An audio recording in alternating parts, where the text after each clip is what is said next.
Hi learners, welcome to my channel. So in this video we are going to discuss our new poem that is Beowulf. So let's get started. Beowulf एक old English epic poem है, या हम कह सकते हैं कि ये Anglo Saxon के टाइम की एक पोइम है जो कि लेंथी नरेटिव पोइम है। एपिक पोइम में एक्स्ट्राऑर्डिनरी कैरेक्टर की एक्स्ट्राऑर्डिनरी डीड्स के बारे में बताया जाता है। ये पोइम्स मेनली गॉड्स और सुपर ह्यूमन फोर्सेस के बारे में होती हैं। इस पोइम का ऑथर अननोन है। स्कॉलर्स इस अननोन ऑथर को बेवुल्फ पोइट बुलाते हैं।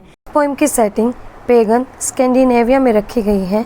स्कैंडिनेविया नॉर्दर्न यूरोप का सब रीजन है जिसमें डेनमार्क, नॉर्वे, स्वीडन आते हैं।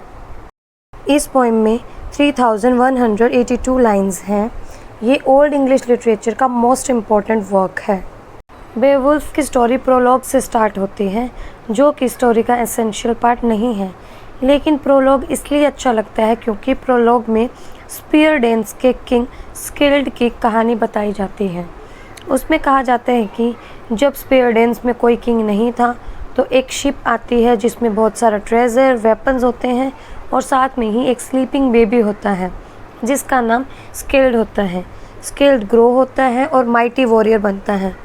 वो डेन्स का पावरफुल किंग बन जाता है और काफ़ी सालों तक वहाँ रूल करता है। फिर उनका बेटा बेवुल्फ वहाँ पर रूल करता है जब वो इसके लायक बन जाता है। लेकिन ये बेवुल्फ स्टोरी का हीरो नहीं है। वर्ड जो कि फेट है वो उससे कहती है कि अब टाइम आ गया है स्किल्ड के जाने का। स्किल्ड को बरी किया जाता है। पोइम की स्टार्टिंग में भी बरी होती है और एंडिंग में भी। तो ये बात थी प्रोलॉग की। प्रीफेस में मेनली बताया गया है कि डेन्स का फाउंडर स्किल्ड था। उसके बाद हरोथगर आया जो कि अपने राज्य के लोगों को मॉन्स्टर से बचाने के लिए स्ट्रगल कर रहा है। अब शुरू होती है रियल स्टोरी। स्किल्ड के वंशज में से एक हरोथगर था जो कि डेन्स का किंग था। हरोथगर से ही बेवुल्फ की स्टोरी की शुरुआत होती है। हरोथगर ने समुद्र के पास एक मिड होल बनाया था जिसका नाम हेरोट था। हेरोट क्या होता है? अर्ली जर्मैनिक पीपल एक बड़ी बिल्डिंग का सिंगल रूम का एक फीस्टिंग हॉल बनाते थे जहाँ पर गेस्ट्स को रिसीव किया जाता था। एक तरह से गैदरिंग स्पेस होता था जहाँ पर वॉरियर्स और गेस्ट ठहरते थे और उनको फीस्ट दिया जाता था। तो यहाँ पर मिड हॉल सिर्फ एक फिजिकल स्ट्रक्चर नहीं है, स्टोरी में ये पावरफुल सिंबल की तरह भी दिखाया गया है। मिड हॉल का स्टोरी में सेंट्रल रोल है। स्टोरी में मिड हॉल का साइज हरोथगर किंग की वेल्थ, अथॉरिटी एंड लीडरशिप को शो करता है। मिड हॉल हेरोट वॉरियर्स और हरोथगर किंगडम के लोगों के लिए गैदरिंग प्लेस का काम करता है जहां वो सब एक साथ फीस्ट के लिए, गाना गाने के लिए, स्टोरीज शेयर करने के लिए और सेलिब्रेट करने के लिए आते हैं। ग्रेंडल मॉन्स्टर के आने से पहले मिड हॉल हेरोट डेनिश सोसाइटी की जॉय और प्रोस्पेरिटी का प्रतीक होता है। मिड हॉल वल्नरेबिलिटी का भी प्रतीक बन जाता है जब मॉन्स्टर ग्रेंडल मिड हॉल में वॉरियर्स पर अटैक करता है। जब बेवुल्फ मॉन्स्टर ग्रेंडल को डिफीट करता है तब मिड हॉल हीरोइज्म का सिंबल बन जाता है। मेनली इस पोइम में 3 फाइट्स को दिखाया गया है। फर्स्ट फाइट होती है बेवुल्फ और मॉन्स्टर ग्रेंडल के बीच में जिसमें मॉन्स्टर ग्रेंडल मारा जाता है। सेकेंड फाइट होती है बेवुल्फ और ग्रेंडल की मदर में जिसमें ग्रेंडल की मदर अपने बेटी की डेथ का बदला लेने के लिए बेवुल्फ से लड़ती है लेकिन मर जाती है। थर्ड फाइट होती है बेवुल्फ और ड्रैगन के बीच में। तो अब तक हमने देखा कि हरोथगर डेन्स का किंग है। उसने मिड हॉल बनवाया जिसका नाम हेरोट है।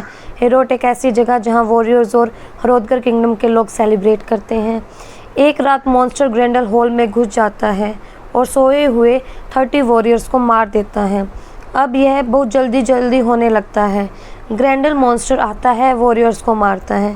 पहले तो वॉरियर्स लड़ते हैं लेकिन कोई भी वेपन उस मॉन्स्टर को नुकसान नहीं पहुंचा पाता। अब मिड हॉल बिल्कुल शांत रहने लगा है। मॉन्स्टर ग्रेंडल 12 विंटर्स तक ऐसा ही करता रहा। मिड हॉल में जो खुशी और सेलिब्रेशन होता था अब वो दुख में बदल चुका था। मॉन्स्टर ग्रेंडल के बारे में अफवाहें अब गीट्स तक पहुंचने लग गई थी। गीट्स में एक यंग हीरो अपने चाचा हाइजेलक के साथ रहता था जो कि बहुत पावरफुल था। उसका नाम बेवुल्फ था। जब बेवुल्फ ने मॉन्स्टर ग्रेंडल की र्यूमरस सुनी तो उसने डेन्स को उस मॉन्स्टर से बचाने की ठानी। तो वो 14 कंपेनियंस के साथ समुद्र के रास्ते से डेन आया। अब रात होती है। बेवुल्फ अपने वॉरियर्स के साथ मिडहोल हैरियट में लेट जाता है और कहता है कि मॉन्स्टर पर वेपन काम नहीं करेंगे, इसलिए वो अपने हाथों से उसे मारेगा। अब ग्रेंडल मिडहोल में आता है। फाइट होती है और ग्रेंडल की बाजू कंधे से अलग हो जाती है। ग्रेंडल भाग जाता है और मरने के लिए समुद्र में गिर जाता है। बेवुल्फ मॉन्स्टर ग्रेंडल की कटी हुई बाजू को किंग की सीट के ऊपर लगा देता है। अगले दिन बेवुल्फ की जीत को सेलिब्रेट किया जाता है। अगली रात हैरियट मिडहोल में फीस्ट रखी जाती है। फिर से डेन्स ग्रेट हॉल में सोते हैं। आधी रात को ग्रेंडल की मदर, जो कि हाफ ह्यूमन क्रिएचर है, वो अपने बेटे मॉन्स्टर ग्रेंडल का बदला लेने आती है और वो हरोथगर किंग के एडवाइज़र एशेक्रे को मार देती है। बेवुल्फ समुद्र में गिर जाता है। ग्रेंडल की मदर उसे गुफा में खींच लेती है। ग्रेंडल्स मदर और बेवुल्फ में फाइट होती है। अचानक बेवुल्फ की नज़र एक मैजिकल स्वॉर्ड पर जाती है, जो कि बहुत पहले बनाई गई थी, जो वॉरियर्स के लिए भारी थी। लेकिन बेवुल्फ मैजिकल स्वॉर्ड से ग्रेंडल की मदर की नेक पर अटैक करता है और वो मर जाती है। तो बेवुल्फ सेकंड फाइट भी जीत जाता है। डेन्स के लोगों को समुद्र में खून के साथ बुलबुले देखकर लगता है कि बेवुल्फ मारा गया। सब सैड हो जाते हैं। तभी बेवुल्फ ग्रेंडल की हेड अपने फॉलोवर के साथ स्पीयर के तीर पर उठाकर लौटता है। बात करते हैं थर्ड फाइट की।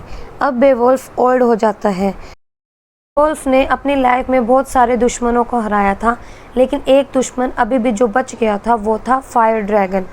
यह फायर ड्रैगन सदियों से पहाड़ों में खजाने की रखवाली कर रहा था। एक दिन किसी आदमी की नज़र ड्रैगन की गुफा पर पड़ती है और जब ड्रैगन सो रहा होता है तो वो उसमें घुसने का फैसला करता है। वो खजाने में से एक कप चुरा लेता है। जब ड्रैगन को पता चलता है कि किसी ने उसे लूट लिया तो वो गुस्सा हो जाता है और वो लोगों को मार देता है और पूरे गांव को जला देता है। फिर से बेवुल्फ अपने लोगों की मदद करने के लिए आगे बढ़ता है। जैसे ही वो ड्रैगन की गुफा में जाता है, उसे फील होता है कि अब वो ज़्यादा टाइम तक नहीं जी पाएगा, वो मरने वाला है। बेवुल्फ अपने साथी विगलेफ के साथ ड्रैगन से फाइट करता है। बेवुल्फ ड्रैगन को मार देता है, लेकिन फायर ड्रैगन की फायर बेवुल्फ के लंग्स में एंटर कर जाती है। बेवुल्फ समझ जाता है कि वो अब जल्दी ही मर जाएगा। वो इसे एक्सेप्ट कर लेता है कि उसकी डेस्टिनी में यही लिखा हुआ है। तो हमने इसमें देखा कि मेनली 3 फाइट होती हैं। बेवुल्फ पहले ग्रेंडल से फाइट करता है, जो कि एक मॉन्स्टर है। फिर ग्रेंडल उसमें मर जाता है, तो ग्रेंडल की मदर इस बात का बदला लेने के लिए बेवुल्फ से फाइट करती है, जो कि सेकंड फाइट होती है बेवुल्फ और ग्रेंडल्स मदर की। एंड थर्ड जो फाइट होती है वो होती है बेवुल्फ और फायर ड्रैगन की। लास्ट में बेवुल्फ फायर ड्रैगन को मारकर खुद मर जाता है। That's all for today. Stay tuned for more video. Like, subscribe and share my channel. Bye bye.